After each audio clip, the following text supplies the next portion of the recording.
पागल प्रेमिकर उन्मत्त कांड नाबालिका प्रेमिका को दुष्कर्म पर प्रेमिकर हत्या उद्यम एभली घटना घटी बालेश्वर बालियापाड़ पाकमुढ़ी गाँव में नाबालिका को दुष्कर्म करने पर ब्लेड रे तार बेक और जौनांग को काटी हत्या उद्यम करिछि प्रेमिक पर नाबालिका को रास्तार फोपाड़ी दे प्रेमिक फेरार हो जाइथिबा अभियोग मध्य होइछि। गतकाली विलंबित राति में बालियापाड़ थाना हसीमपुर रास्तारू रक्त जुड़ुबुड़ अवस्था नाबालिका को उद्धार कर बालियापाड़ डाक्तखाना भर्ती करते स्थानीय लोके सेपटे पीड़ितार बयान ने घटनार तदंत करुछि पुलिस।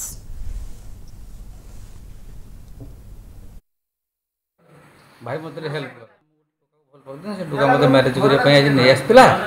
किंतु मो अचानक ब्लेड मार दी मो बेकरे आ गळा रे तापर अचानक हम हॉस्पिटल नै आसलो मो से तो जबरदस्ती करला की सेठिकाटा जे बाहर कोई आसला ताको चिन्ह छी किंतु ता घर केटे मो ठीक से जानि कथा होतला तापर मझिरे से देखा भी करते जाइतला देखा कर सारी के आनथिला ने मते गोटे बिल्डिंग देखेला कहला एटा मो मौसा को घर एबे जीवानी परे छी।